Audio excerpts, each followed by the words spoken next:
Everyone, Christian here, and this is another palm review. And this time we're doing Dypsis cabadae, which is a close, also known as the cabadae palm.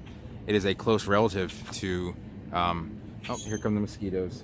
Close relative to Dypsis lutescens, the areca palm, as many of you may know. So if this gets a little shaky, it's just me swatting mosquitoes. Nothing to worry about here. But this is nice. This is a pretty robust cabadae here. It's quite nice. It has some real arching leaflets like lutescens, but as you can notice, the main thing difference you can tell right off the bat is that one, it has greenish trunks at the newer bases of the leaves. When they peel off, will stay green for quite some time. They will get gray at the bottom. Oh, there's my finger pointing down at the bottom there, and yeah, the whitish color on the crown. And the whitish spear and very green leaves with no yellow, really, where the lutescens would have yellow in many areas, including the crown and the petiole. So it looks more like a bambooish style palm, where lutescens doesn't look as bambooish. This looks more like a culm of bamboo. So, but this palm has an interesting history to it. It was actually discovered growing in Cuba, which is not its native habitat, in the 1930s, and they knew that it was related to all of the Madagascar Dypsis, but they didn't know where. They couldn't find it in habitat, and something like 10 years ago they finally found it somewhere I think in the Comoros Islands or northern Madagascar. And so finally they found someone must have gone to Madagascar, collected this in Cuba and planted it, and just never told anybody. So it's a weird story, but this palm has definitely made it into the landscape trade in Florida. It was once considered more of a collector's plant, but now you'll see it grown in field nurseries.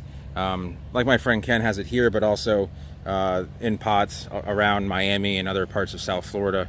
So this palm tends to have about the same cold hardness as lutescens. So you're looking at a 9B, 10A to really look. In 9B, lutescens will kind of stay smaller and have more of a clumping hedging look, and in 10A they'll get taller and kind of have more of a tall climbing bamboo look.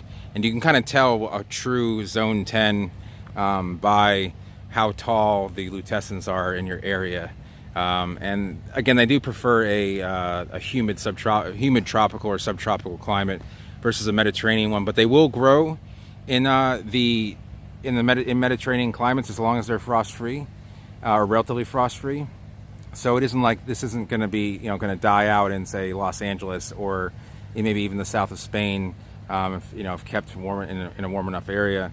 But yeah, it has quite a small seed. A lot of where lutescens has a larger seed, these guys are fairly tiny. You can see they're red. They're coming off right now, and they usually put a couple thousand up on a bract, but this one's kind of sparse. Now there's probably only a few hundred up there, but still worth getting. They become much more popular lately, and yeah, as usual, I like to collect seeds, so I'm probably gonna try and get those maybe with a pole saw.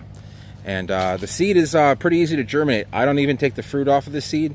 I'll just take a handful, throw it right in a pot of well draining mix. Make sure it's always moist and wet to have good drainage.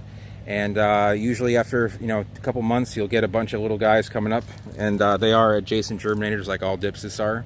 So they're not going to put down some deep root system. You can actually pluck them right out of the community pot once you're done, or once they've sprouted. So you can kind of thin it out as they are sprouting. So, but yeah, there are also a bunch of other relatives to cabadae. There's pembana, there's Lanceolata. In fact, Lanceolata is growing right up there. That little crown there is one of the tallest Lanceolatas I've ever seen. A little bit thinner, but still very old. And this one has a much thicker trunk to it, having some shade. They do prefer a little bit of shade. They're going to look best in full sun. They will grow in just fine. Just they will look a little bit more robust if they have a little bit of, say, afternoon shade. Just not 100% sun. They tend to, unless you're in the tropics, like somewhere where it's going to be cloudy half the day anyway. So, but yeah, that's these are becoming more and more popular. They're in high demand, especially for landscape use. But collectors do like them. They're very low maintenance. You just pick the boots off. They don't clump quite as much as lutescens. This is one plant. It might be two, but it only has 4 stems. You can also, if you think it's getting too clumpy, you can always cut off some of the smaller runty stems that are kind of, you can see this one actually has one or two growing right there. You can kind of cut them off. These are obviously way behind. But if you want a hedge look, then you can always just keep them around. So, but yeah, that's about it for Dypsis cabadae. Just trying to think if there's anything else that needs to be known about it. I guess it's very similar to all the other ones in the what's known as the Chrysidilocarpus subgenus of Dypsis, which is mostly those clumping bamboo-like Dypsis, like lutescens, like pembana, Lanceolata, and a lot of the smaller ones like albofarinosa, Samophylla. And if you look all those up, you kind of see they kind of share a lot of the same characteristics. Actually, this looks like a giant version of albofarinosa because it just has that white crown to it. So, but yeah, that's about it. And hope you enjoyed the vlog. If you did, give it a thumbs up.